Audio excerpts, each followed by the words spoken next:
কিছু কিছু মানুষের দেহ মাটি খেতে পারে না, তার কারণ কি? অনেক সময় দেখা যায় অনেক দিন পরে, অর্থাৎ 5 বছর, 20 বছর, 50 বছর, 100 বছর, 200 বছর পরেও একটি মৃতদেহের শরীরের মধ্যে কোনো ধরনের কোনো ক্ষতি হয়নি, এমনকি তার যে কাফনের কাপড় তাও নষ্ট হয় না। তার কারণ কি? এর প্রধান কারণ হচ্ছে আল্লাহ পাকের কোরআনের আয়াত। আল্লাহ পাক বলেন, যারা আমার জন্যে নিজের জীবন উৎসর্গ করে তাদেরকে তোমরা মৃত ভেবো না, বরং তারা জীবিত, তোমরা তা উপলব্ধি করতে পারো না। আল্লাহর জন্যে যারা জীবন দিয়েছেন তাদের মধ্যে সর্বশ্রেষ্ঠতম জন হচ্ছেন হযরত মুহাম্মদুর রাসূলুল্লাহ সাল্লাল্লাহু আলাইহি ওয়াসাল্লাম। তার দেহ মাটি খেতে পারেনি, তার প্রমাণ সমস্ত মানুষের সামনে রয়েছে। কারণ ইহুদি খ্রিস্টানরা যখন নবী পাক সাল্লাল্লাহু আলাইহি ওয়াসাল্লামের দেহ চুরি করার জন্যে প্রাণপণ চেষ্টা করেছিল, সেই সময় বাদশাহ নুরউদ্দিন জঙ্গির মাধ্যমে আল্লাহ রব্বুল আলামিন প্রমাণ করে দেন যে নবী পাক সাল্লাল্লাহু আলাইহি ওয়াসাল্লাম তিনি তার কবরে অক্ষত আছেন। এই বিষয়টি শুধুমাত্র আমরাই না, বরং ইহুদি খ্রিস্টানরাও খুব ভালোভাবে জানে যে ইসলামের নবী মুহাম্মদুর রাসূলুল্লাহ সাল্লাল্লাহু আলাইহি ওয়াসাল্লাম তার দেহ মোবারক এখনও অক্ষত অবস্থায় আছে, যার কারণে তারা মহানবী হযরত মুহাম্মদুর রাসূলুল্লাহ সাল্লাল্লাহু আলাইহি ওয়াসাল্লাম এর দেহ মোবারক চুরি করার জন্যে সর্বাত্মক প্রচেষ্টা চালিয়েছিল। অপরদিকে দেখা যায় যে বদরের যুদ্ধের শহীদদের দেহ অনেক বছর পরেও অক্ষত অবস্থায় পাওয়া যায়।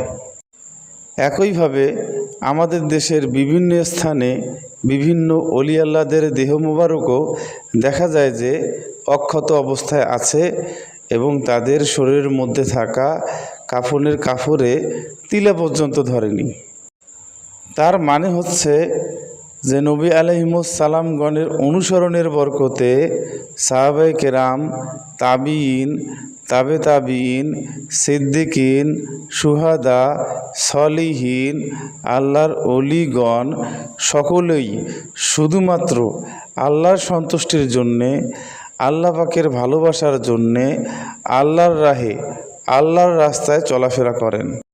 তাদের প্রত্যেকটি সময়, প্রত্যেকটি ক্ষণ, প্রত্যেকটি মুহূর্ত আল্লাহর স্মরণে ব্যয় হয়, আল্লাহ পাকের দ্বীন প্রচারের স্বার্থে ব্যয় হয়, আল্লাহ পাকের দ্বীনকে বিজয়ী করার স্বার্থে ব্যয় হয়। এই কারণে তারা যুদ্ধের ময়দানে শহীদ হয়েই মরুক অথবা নর্মালি সাধারণ মৃত্যুতেই ইন্তিকাল করুক, তাদের দেহ আল্লাহ রব্বুল আলামিন সংরক্ষিত করেন। সংরক্ষণ করবেন নাই বা কেন? কারণ তাদের দেহ, তাদের অস্তিত্ব, তাদের রক্তকণা, তাদের হাড় হাড্ডি, তাদের প্রতিটি পশম, সমস্ত কিছুই যে আল্লাহর গুণে গুণান্বিত হয়েছিল। আল্লাহ রব্বুল আলামিন বলেন, সিবগাতাল্লাহি সিবগাহ ওয়া মান আহসানু মিনাল্লাহি সিবগাহ। তোমরা আল্লাহর গুণে গুণান্বিত হও, কারণ আল্লাহর গুণ থেকে অধিক উত্তম গুণ আর কি আছে? তো নবী আলাইহিমুস সালাম, সাহাবায়ে কেরাম, তাবিঈন, তাবে তাবিঈন, সিদ্দিকিন, শুহাদা, সলিহিন, সমস্ত অলি, আউলিয়া, গাউস, কুতুব, তারা আল্লাহর গুণে গুণান্বিত হবার কারণে, আল্লাহর জিকির তাদের অন্তরে ধারণ করার কারণে, আল্লাহর জিকিরের নূর তাদের প্রত্যেকটি কণায় কণায় এবং তাদের রক্তের কণায় কণায়, প্রত্যেকটি হাড় হাড্ডি লোমকূপের কণায় কণায় বিস্তৃত হবার কারণে এবং তাদের শরীরের প্রত্যেকটি অনুপরমাণুতে আল্লাহর জিকিরের নূর প্রবাহিত হওয়ার কারণে তাদের শরীরের অংশ মাটি খেতে পারে না, তাদের শরীরটা অক্ষত থেকে যায়, তারা কিয়ামত তাক অক্ষত থাকবে। আল্লাহ রব্বুল আলামিন তাদের কবরে শান্তি, রহমত, বরকত নাজিল করতে থাকবেন। এখন প্রশ্ন হচ্ছে যে আমাদের দেহ অক্ষত থাকবে কি না? উত্তর হচ্ছে যে হ্যাঁ, অবশ্যই অক্ষত থাকবে যদি আমরা আল্লাহর গুণে গুণান্বিত হতে পারি, নবী সাল্লাল্লাহু আলাইহি ওয়াসাল্লাম এর প্রকৃত সুন্নতের উপরে প্রতিষ্ঠিত হতে পারি।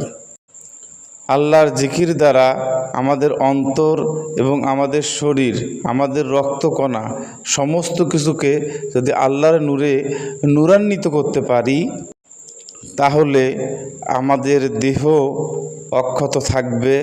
আল্লাহ রব্বুল আলামিন আমাদের দেহকেও অক্ষত রাখবেন।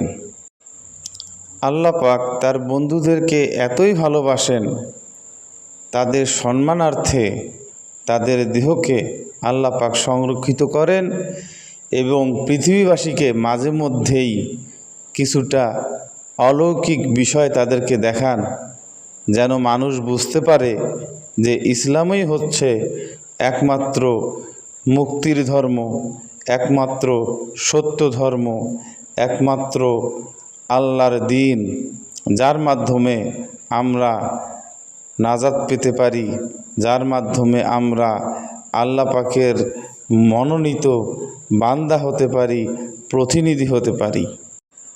যারা আল্লাহর বন্ধু, আল্লাহ পাক তাদেরকে ভালোবাসেন, আর আল্লাহ পাকের বন্ধুদেরকে যারা ভালোবাসে, আল্লাহ পাক তাদেরকেও ভালোবাসেন।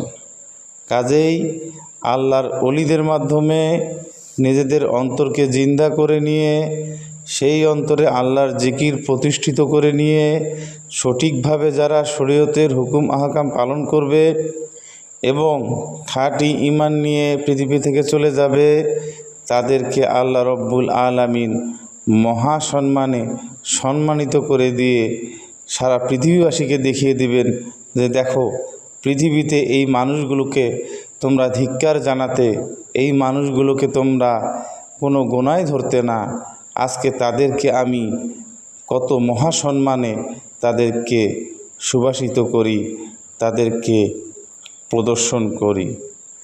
আসসালামু আলাইকুম ওয়া রাহমাতুল্লাহি ওয়া বারাকাতুহু।